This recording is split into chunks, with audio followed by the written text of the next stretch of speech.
셀러들은 더 이상 MLS를 통해서 바이어 에이전트에 얼마나 수수료를 주겠다는 것을 표시할 수 없습니다. MLS를 통해서요. 이는 셀러들이 바이어 에이전트에게 수수료를 지불할 수 없거나 지불하지 않겠다라는 것을 의미하지는 않습니다. 바이어들에게는 MLS에 등록된 부동산을 투호하기 전에 바이어 에이전트와 독점 에이전시 계약서를 꼭 작성해야 합니다. 이 계약서에는 에이전트의 보수 금액이나 비율이 명시되어 있어야 됩니다. 여기서 재밌는 얘기가 하나 있는데요. 1999년에 Y2K라 했죠. 컴퓨터가 0과 1을 혼동하여 비행기가 떨어지고 세상이 큰 혼동에 빠질 것이라는 패닉이 있었지만 별일 없었습니다. 사실 이번 케이스도 사실 크게 바뀔 것은 없다고 할 수 있습니다. 원래 셀러는 에이전트에게 1달러만 줘도 됩니다. 일불 받고 일할 에이전트는 없죠. 자, 일부 작은 건축업자들은 MLS 홍보 효과를 쓰기 위해 아는 에이전트에게 작은 돈만 주고 올려달라고 하는 경우도 있습니다. 그 에이전트는 나는 정보를 MLS에 올려주기만 하는 것이고 책임은 없다. 질문도 하지 마라. 직접 셀러에게 연락해라. 라고 합니다. 꼭 6%라는 게 없습니다. 6천억 원을 주고 바뀌는 것은 단지 이제부터는 MLS에 셀러가 얼마나 줄 것인지 공개하지 못한다는 것이죠. 셀러가 집을 빨리 최고의 가격을 받기 위해 많은 바이어를 모으기 위해 커미션을 얼마나 준다고 말하고 싶은데도 못하는 상황이 오는 것입니다. 앞으로는 제가 생각하기에 다른 인터넷 사이트들이 생겨서 거기에는 셀러가 얼마 준다고 올릴 수도 있고요. 가령 이제 MLS에 매물을 올리고 나서 질러 같은데 가서 커미션 얼마 주겠다라고 올릴 수도 있는 것입니다. 일은 효과적이고 되는 쪽으로 가게 돼 있죠. 그러면 NAR과 MLS 같은 데가 많이 힘들어지게 될 텐데 소비자에게는 그동안 집 소유주를 위해 정부 상대로 로비해 오던 단체가 힘이 빠지는 것이고 그러면 그게 소비자에게 어떤 혜택이 된다는 건지 잘 모르겠습니다. 자, 시장의 변화, 가격 변화가 있을 것이냐? 가격이 떨어진다고 이렇게 뭐 미디어에서 막 얘기도 하고 하는데요. 이제 비용이 떨어졌으니까 커미션 문제로 가격 변동은 거의 없을 것입니다. 셀러라면 8월 후에 팔려고 할 수도 있겠죠. 바이어 중에 처음으로 집 사는 바이어들은 보통 자금이 충분치 않아 바이어 에이전트 줄 수수료가 없으니 8월 전에 살려고 할 수도 있고요. 자, 그럼 한국 분들이 사고 싶어하는 학군 좋은 지역은 어떠냐? 어차피 계속 올라가고 있어서 당분간은 수수료를 누가 내든 상관없이 올라갈 거라고 보고 있습니다. 바이어분들에게는 특별히 처음으로 집 사는 바이어분들에게는 어떤 식으로 보든 새로운 규칙은 좋은 소식이 아닙니다. 변호사분들에게는 없었던 소송 건수들이 발생할 수 있기 때문에 좀 더 바빠지겠죠. 셀러는 팔 때 바이어 에이전트에게 돈을 지불하지 않고 대신 본인이 집을 살 때 보통 더 비싸고 큰 집, 바이어 에이전트에게 돈을 내고 구매할 것입니다. 무엇이 바뀌는 것인지요? 물론 바이어 에이전트 없이 구매할 수 있습니다. 왜 이게 위험한지는 조금 전에 제가 말씀드렸죠. 바이어 에이전트에게 커미션을 지불하지 않거나 덜 지불하게 된다면 시간당 요금제를 도입할 수도 있습니다. 변호사는 경력에 따라 더 많은 돈을 받지만 부동산 에이전트는 좀 힘든 얘기 같습니다. 오케이. 그러면 할인 중개업체가 생기지 않을까라는 생각을 할 수도 있죠.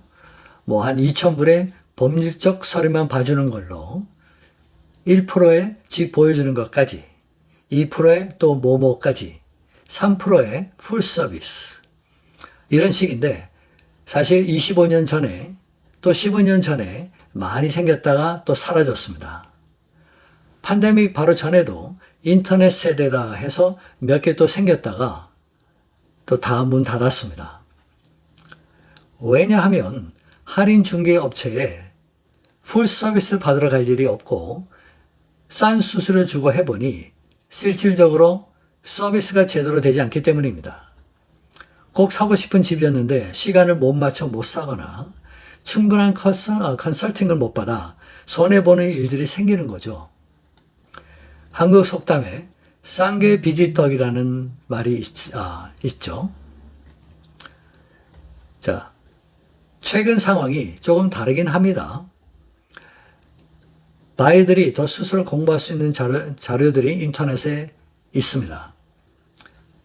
또 제일 중요한 것은 AI가 하루가 다르게 우리 일들을 쉽게 해주고 있습니다. 하지만 새로운 것을 배우는 것은 어렵고 특히 처음 집을 사는 바이어가 언제 제대로 배워서 셀러와 셀러 에이전트와 디얼을 하면서 집을 살 수 있을지 힘든 얘기 같습니다. 인터넷으로 배우는 것은 많은 한계가 있습니다. 간단한 이야기는 할 수 있어도 큰 돈이 왔다 갔다 하는데 인터넷에서 배운 걸로 직접 한다? 인터넷에서 배운 걸로 법정에 변호사 없이 나간다? 많이 위험한 일입니다. 1, 2년 전부터 준비하고 공부해서 바이어 에이전트 없이 한다. 그 시간에 돈을 벌어 바이어 에이전트 고용하는 게 아마 더 좋지 않을까 생각됩니다. 이젠 바이어 에이전트에게 돈을 지불하지 않고 직접 인스펙터와 변호사 등 고용해서 하면 된다. 뭐 특별할 게 없다. 주장하는 사람들이 있긴 하지만 직접 집을 사게 되면 아마 많은 어려움을 겪게 될 것입니다. 아주 잘해야 본전. 지금도 셀러 에이전트 없이 직접 파는 경우도 있습니다. FISBO라고 해서 For Sale by Owner라고 합니다. 극히 드문데 제값을 못 받고 팔거나 대부분 집을 못 팔고 다시 에이전트 통해 시장에 내놓게 됩니다. 그래서 FISBO로 나오는 매물은 극히 드물입니다. 드문 케이스입니다. 주변에서 아마 못 보셨을 겁니다. 할 수는 있습니다. FISBO. 지금 정부에서 거의 FISBO식으로 가자고 하는 것 같습니다. 참고로 상업용 건물 구매할 때는 양쪽 다 에이전트가 있음에도 셀러와 바이어 양쪽에서 서로 변호사를 고용하는 경우가 꽤 있습니다. 셀러 에이전트, 바이어 에이전트한테 수수료를 내고도 변호사를 고용하는 경우인데요. 수수료는 보통 10,000불에서 40,000불 정도가 보통입니다. 물론 중간에 캔슬돼도 그 변호사비는 내야 되는 것입니다. 대부분의 셀러들은 바이어 에이전트에게 커미션이라 안 하고 이름을 바꿔 컨세션이라고 하거나 하여튼 여러 다른 방법으로 바이어 에이전트에게 일한 대가를 줄 것이고 분명 셀러 중에 왜 내가 이제 바이어 커미션을 주느냐? 바이든 대통령이 안 줘도 된다 그랬다. 네. 이런 분들은 있기는 있겠죠. 하지만 부동산 시장에 지장을 줄 정도는 아닐 것으로 봅니다. 또 은행 대출 프로그램들이 많이 바뀌어서 바이어 에이전트의 커미션을 이용자에게 얹힌다든가 하는 것이 생길 것이고 또 현재로서는 셀러가 바이어한테 줄 수 있는 컨세션이라고 있는데 여기에 한계가 있어요. 하지만 이 규칙이 바뀌어서 바이어 에이전트한테 주는 커미션을 이제 컨세션에 또 얹혀서 주는 방법이 생길 수도 있을 것 같습니다.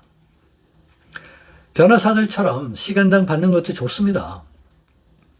아니면 변호사들처럼 성공 보수, 컨틴전시 피, 끝내야만 받는 것도 할 수 있는데 그러면 지금 중개인 수수료 주는 것과 이제 똑같은 말이 되는 거고요.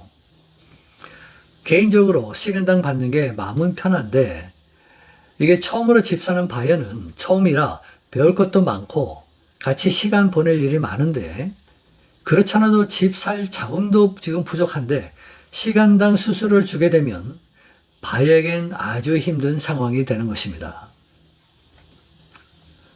모든 집 주인은 first time home buyer, 처음으로 바이어로서 집을 샀을 때가 있었을 텐데 말이죠. VA, FHA 같이 다운을 안 하던가 아니면 아주 조금 3% 정도 하고 비용은 셀러가 보태주는 융자 프로그램들은 이런 새로운 상황에 맞추기 위해 준비하고 있다고 합니다.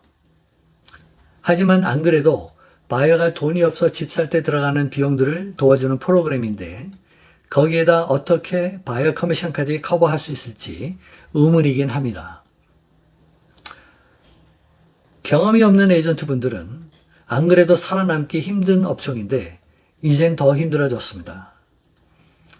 이번 해 말까지 150만 명의 NAR 멤버인 에이전트 분들 중에서 100만 명이 아니면 적어도 반 이상이 그만둔다는 예측도 있는데요. 그렇게까지는 아닐 것 같고요. 근데 또 제가 아는 회사 한 군데는 벌써 반 이상이 회사에 안 나온다고 하기는 하더라고요. 기도 열심히 해야 먹고 산다는 영업직, 부동산 에이전트 일은 사실 엄청난 스트레스가 따라옵니다. 그나마 일하는 시간은 플렉시블하고 열심히 해서 잘 되면 어느 정도 월급쟁이보다 더 번다는 기대로 했지만 안 그래도 요즘 부동산 중개로 먹고 살기가 참 너무 힘든데 이렇게까지 법적으로 규칙으로서 힘들게 하고 미디어나 정부에서는 무슨 악덕 장사꾼 정도로 취급을 하니 이런 식이면은 치워라 하는 에이전트 분들도 많은 게 사실입니다. 회의를 느끼는 거죠.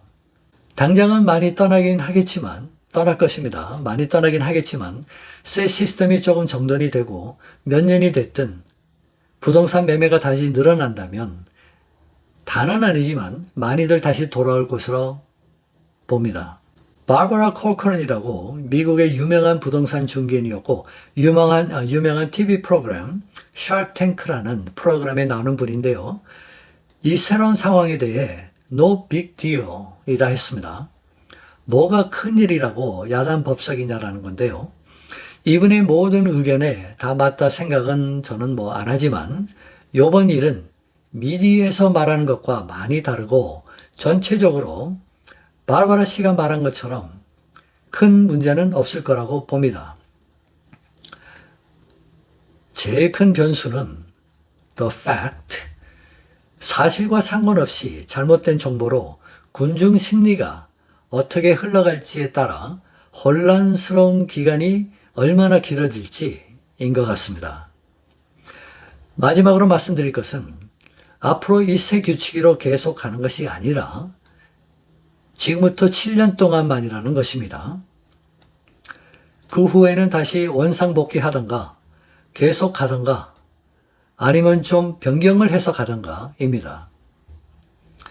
7년 동안 해보고 아니면 말고 라는 것 같은데 제 개인적인 생각은 새 규칙으로 얻을 수 있는 것에 비해 필요 없는 고통과 피해가 훨씬 더 클 것 같습니다. 어차피 자유 경쟁으로 위해서 그 수수료나 이 많은 것들이 바뀌고 있는데 말이죠. 오늘은 셀러가 안 내도 되는 수수료, 바이어가 내야 되는 수수료에 대해 알아봤습니다. 앞으로 계속 돌아가는 상황을 보고 어떤 방향으로 흘러가는지, 내 돈이 어떻게 되는지에 대해 업데이트 해드리겠습니다. 또 미국 경제와 부동산, 돈 버는 것에 대해 알고 싶은 분들은 구독, 좋아요, 알람 부탁드립니다. 미국 부동산에 있어 궁금하신 점이 있으면 댓글에 올려주시면 답 올리도록 하겠습니다. 오늘 같이 해주셔서 감사합니다.